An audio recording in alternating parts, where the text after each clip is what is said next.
Merci. Donc effectivement, je vais vous présenter un petit peu. Alors c'est très bien parce que je suis juste à côté d'EW2 et d'Eclipse dont je vais parler dans cette présentation. Donc nous sommes dans un cadre un peu particulier à l'heure actuelle au niveau de l'enseignement supérieur et de la recherche. Nous sommes dans le cadre de la science ouverte depuis 2018, premier plan sur la science ouverte. Et en 2021, on a eu le second plan national sur la science ouverte dans lequel le logiciel est devenu un objet à part entière au même titre que les publications et les données. Donc ça, c'est le second plan national de la science ouverte. Donc on a, grâce à ce second plan, la création d'un collège code source et logiciel au niveau du comité pour la science ouverte, le COSO. Et on a notamment un prix science ouverte du logiciel libre de recherche. Alors, je vais vous donner, si vous les avez pas vus, ça, ce sont les gagnants de 2024, mais je vous ai mis les gagnants de 2022, de 2023. Et donc, cette semaine, c'était la semaine dernière à Marseille que les prix ont été annoncés. Donc là, vous voyez, vous avez, ça veut dire quoi? Ça veut dire qu'il y a du logiciel libre de recherche qui existe depuis longtemps. On a certains de ces projets qui ont plus de 30 ans. Hein. Donc, le logiciel libre, c'est quelque chose qui se fait depuis longtemps en recherche. Alors, quelquefois, on avait des logiciels qui ont été créés avant que les licences open source que l'on connaît existent, hein, au début des années 80. Et donc, c'est quelque chose qui se fait, mais c'était pas forcément autant valorisé il y a 20 ans, par exemple, qu'on le fait maintenant. Puisque maintenant, il y a avec ce côté science ouverte et cette reconnaissance à la fois des publications, des données et des logiciels ouverts, il est plus facile de faire du logiciel libre dans le monde académique qu'il y a 20 ans. Donc, ce qui est certain, c'est que dans nos laboratoires, on a beaucoup de logiciels qui sont disponibles. Alors, ça peut être juste des petits scripts, mais ça peut être des bibliothèques très spécialisées ou ça peut être des logiciels complets. Et dans ce cadre, on a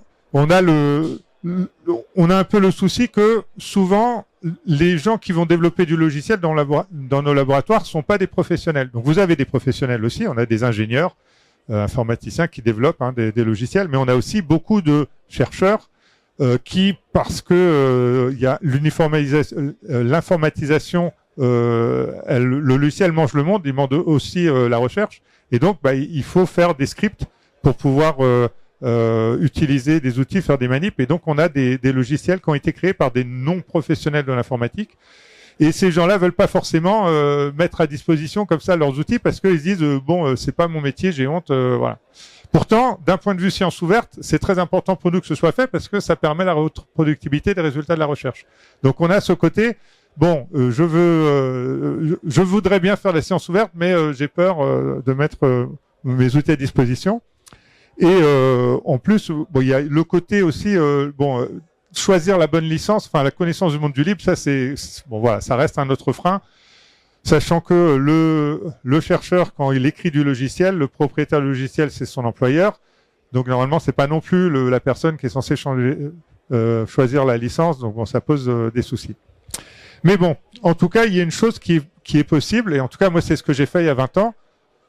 On peut choisir aussi d'intégrer une communauté libre pour diffuser son logiciel de recherche, et vous allez voir que ça peut avoir des impacts. Alors, je vais vous présenter le logiciel que j'ai écrit avec une collègue il y a 20 ans, Sat4j. Alors, Sat4j, c'est très bien parce qu'il y a son logo là chez OW2 juste en face. C'est un logiciel. Alors, j'imagine que personne ici ne sait ce que c'est le problème SAT, mais grosso modo, si vous connaissez le monde Java, vous avez Log4j. Donc, moi, j'ai écrit Sat4j, c'est Sat for Java. Donc, dans mon domaine de recherche, les gens veulent faire des choses qui vont vite. Donc, ils écrivent du code en C ou en C++. Donc, imaginez l'écrire en Java, ça n'a aucun sens dans mon domaine de recherche. Mais moi, j'aime bien le langage Java. Voilà. Donc, j'ai dit, il n'y a pas de raison que les gens qui programment en Java puissent pas utiliser ce genre d'outils. Et donc, j'ai écrit mon solver SAT en Java.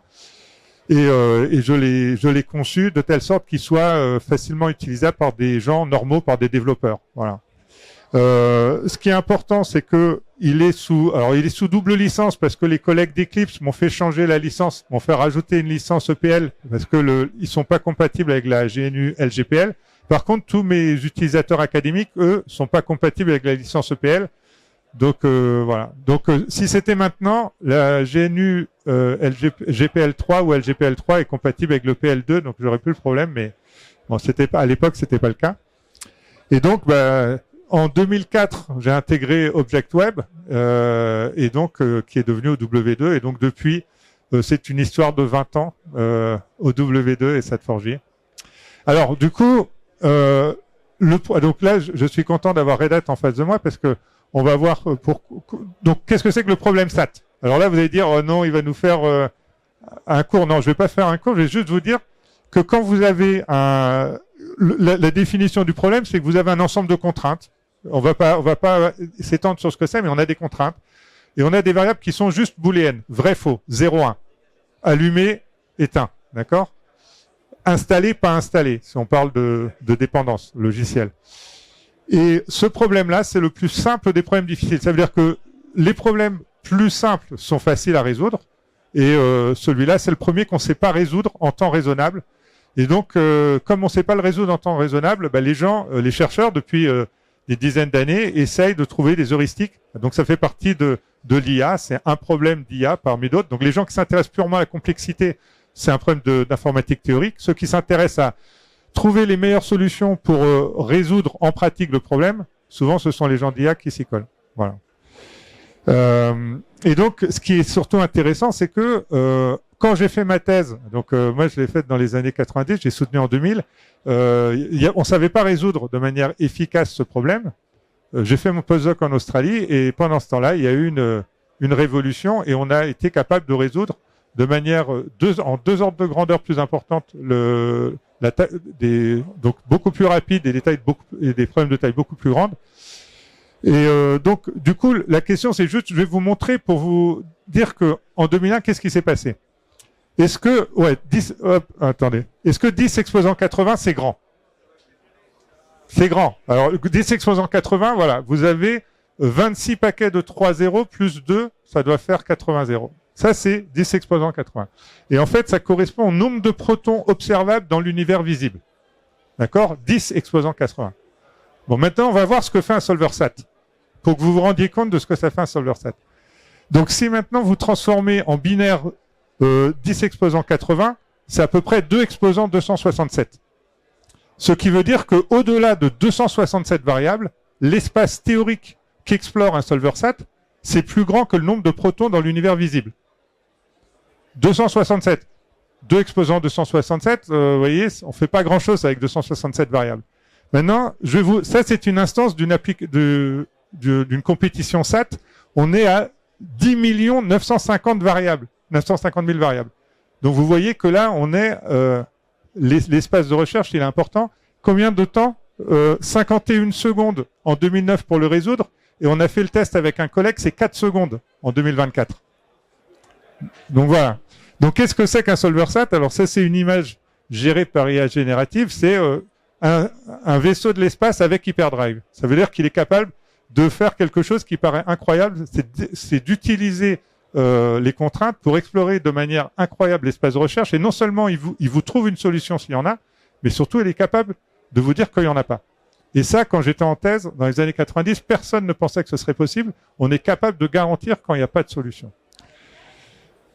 Donc voilà, on revient, ça c'est la forge W2, la GForge en 2007. Donc à l'époque, il y avait des forums de discussion dans les forges. C'est plus vrai par défaut quand vous utilisez GitLab ou GitHub. Et puis vous avez des gens qui vous posent des questions. Tiens, est-ce que cette forge pourrait résoudre un problème avec un millier de variables?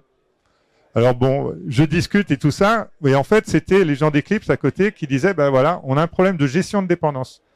Alors, pourquoi est-ce qu'ils ont un problème de gestion de dépendance? Donc, ce qu'il faut savoir, c'est que quand vous installez un paquet et que vous avez des dépendances qui disent, je suis dépendant de telle version ou telle version ou telle version du logiciel, il y a une disjonction, et que vous savez que vous ne pouvez pas installer tous les logiciels ensemble, telle version est incompatible avec telle autre version, et ça c'est un problème qui est NP complet, juste comme SAT.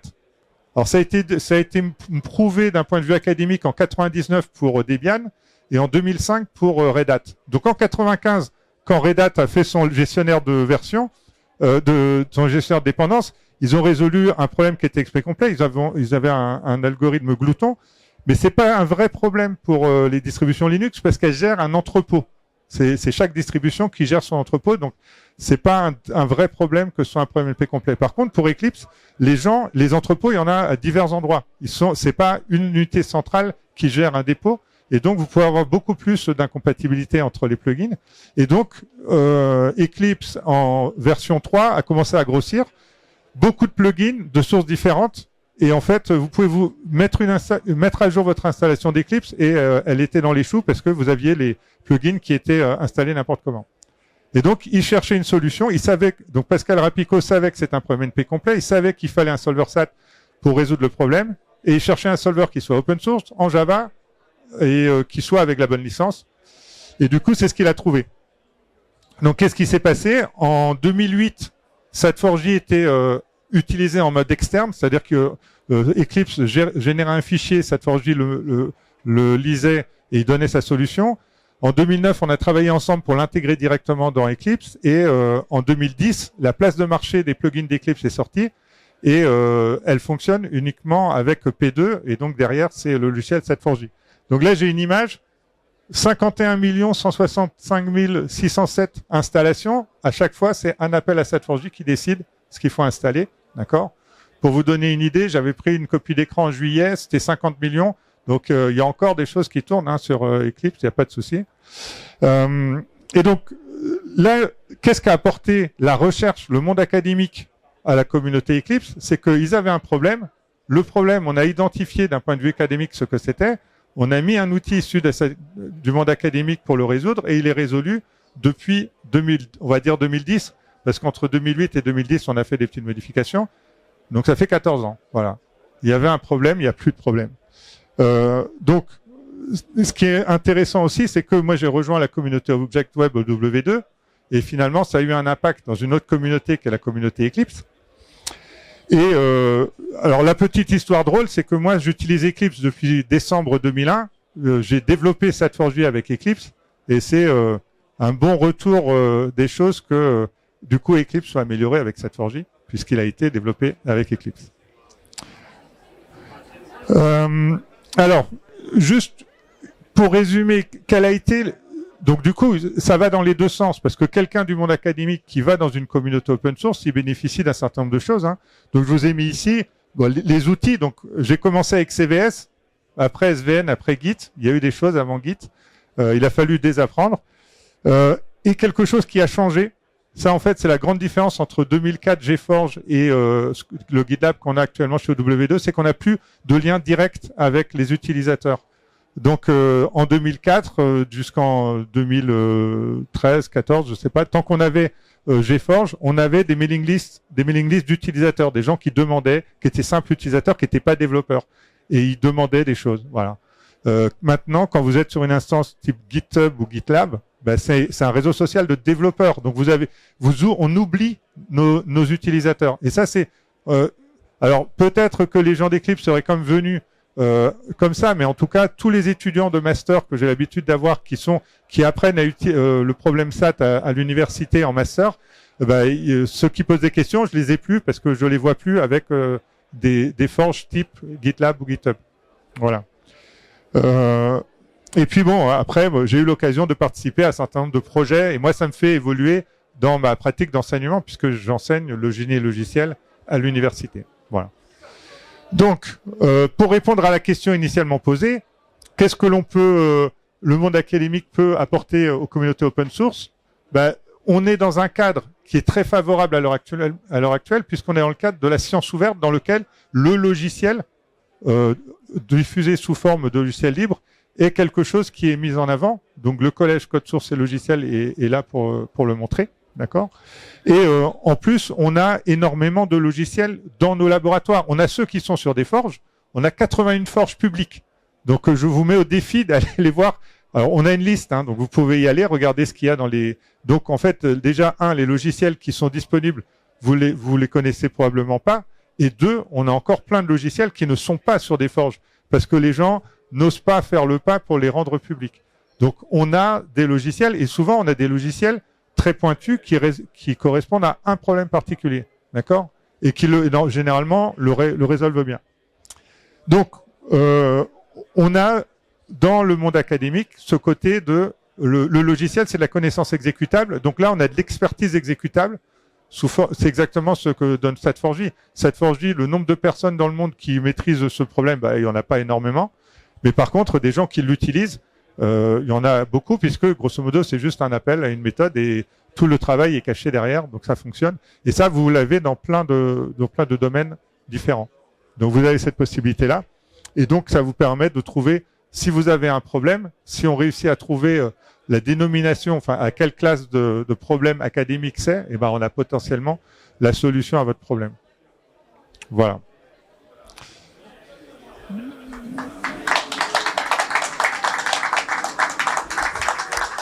Bon, et ça me fait plaisir de faire ça juste à côté entre Eclipse et OW2, voilà. Et j'ai même pu remettre Red Hat dans la boucle avec la gestion des dépendances RPM en 95. Donc tout va bien. Partager, j'imagine, Pierre-Yves, de s'associer à tous ces travaux avec OW2. Ben, disons que nous, on est super heureux quand on arrive à faire communauté comme ça entre les académiques, hein, la science ouverte, les entreprises. On a aussi pas mal d'institutionnels, etc. Donc, on est heureux de voir l'Inagora, qui est aussi un de nos adhérents. Voilà. Sat4j, qui est un de nos succès en sciences ouvertes, on va dire, on le met souvent en avant, et Daniel vient souvent aussi participer sur des événements, en parler, tout ça, etc. Donc pour nous, c'est des beaux use cases, donc on est très heureux. Et je dirais que s'il y a un axe sur lequel il faudrait peut-être qu'on arrive à bosser ensemble, maintenant que tu es dans le COSO, etc., que tu t'occupes de ça, c'est arriver à caractériser justement dans vos bases de code lesquelles seraient les plus éligibles à être poussées en avant dans des communautés comme ça pour produire justement des success stories de logiciels libres dans la science ouverte, quoi. Donc je sais pas où on peut en être là-dessus pour arriver à définir peut-être des critères ou un moyen de les présélectionner, mais c'est pas mal. Après, chaque communauté open source a aussi son périmètre. Donc après, l'idée c'est que nous, notre but en tant que comité pour la science ouverte, c'est d'essayer de mettre en avant, de mettre sur étagère tous les logiciels, et que ce soit facile de savoir qui fait quoi. Et après, aux communautés de faire en sorte que les gens connaissent les différentes communautés, et aux communautés de connaître les logiciels pour voir lesquels seraient le plus adaptés. Mais après, la difficulté d'intégrer une communauté, c'est que faut déjà avoir un petit niveau d'expertise dans la diffusion de logiciels libres, et ça, tout le monde l'a pas. Voilà.